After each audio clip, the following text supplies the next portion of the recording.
Okay, guys, some highlights from that watch list I sent out yesterday. At the beginning of the year, I was trying to make resolutions or what can I tweak in my trading and everything like that. And I was telling the members in the chat room that one thing I want to work on this year is jumping around less, right? Spending the day looking for different setups here and there and following scanners. I mean, it can be fun, and when you're bored, watching your scanners and then trying to find some trades based off that, it can be exciting and can be fruitful, but what I want to do is kind of stick to, at least on a day where I find one or two or three stocks that I really like the daily, really like the setup, really like the morning action.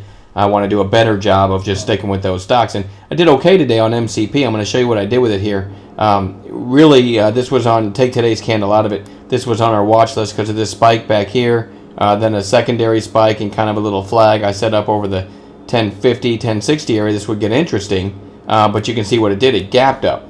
Which made it a little trickier, but here's what happened. Literally 1 minute in, I called this, and I almost never do this. If you watch our videos, you know that. I almost never call an early trade, like in the first few minutes. But I called this one at 1084 after the initial spike down when it went back up, because that was a break of the pre-market high. I might be off by a penny or so, but so I was on the microphone. I can't remember if I was projecting the chart or not. I said MCP on a high of day break here, which was 1084, and within I don't know 10 minutes it's at 1116, and I'm a seller of some, and it came back to my entry on the rest. My second call on it was right over this candle here, 1085, 1077 stop. You can see what happened. It triggered. Could have had a little scalp there, but for me it stopped out. So I had a nice early winner, a small loss here, and then this met a lot of parameters I look for. I turned on the projector, turned on the microphone, said one more try here on MCP, and here's the parameters it was meeting, and it met a few of them. Okay, three things fell in line that I look for. So for one, you probably have some stops right below the low of the day. There's the early low. Okay, these are 5-minute candles.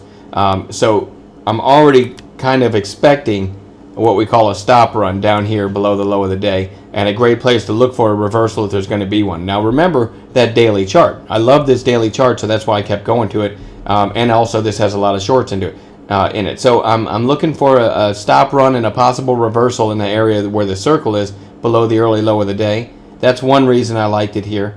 Two, it had what we call shape change. It's grinding lower, and then all of a sudden you just see this straight down shape change and increasing volume.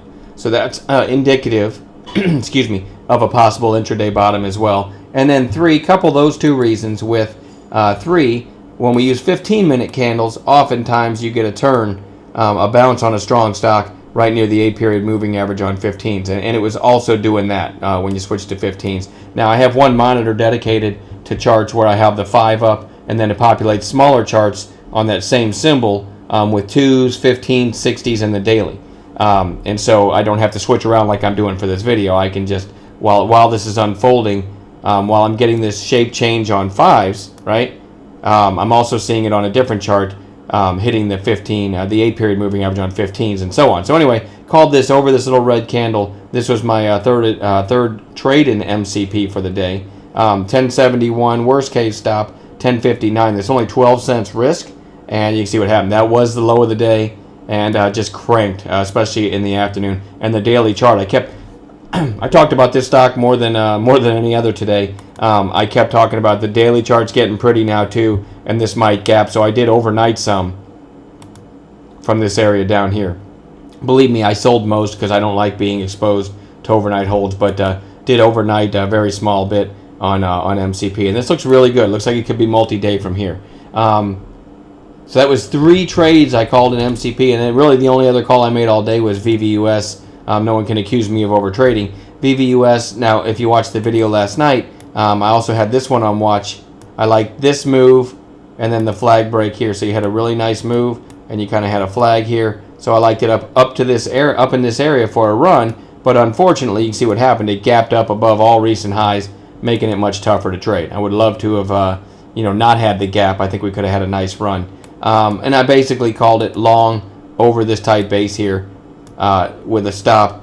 Worst case down below 15, but anytime, and this is what we teach, anytime you get a little pop like this, looking for now a high of daybreak and a short squeeze, we don't hang around. If it comes back to the entry, we're back out on something like that. because you see that a lot. You see the little tight base breaks. If it seems obvious, extremely obvious, be very skeptical in the market. And this seems very obvious. You had the gap up. You could say, hey, this is holding. You had this, little push down here. Maybe took out some stops, and now you've got a tight base. And, anyone and their mother can look at this and say, hey, if it gets over this base, I bet we break through the high of the day. Anything that seems obvious in the market, be skeptical, okay?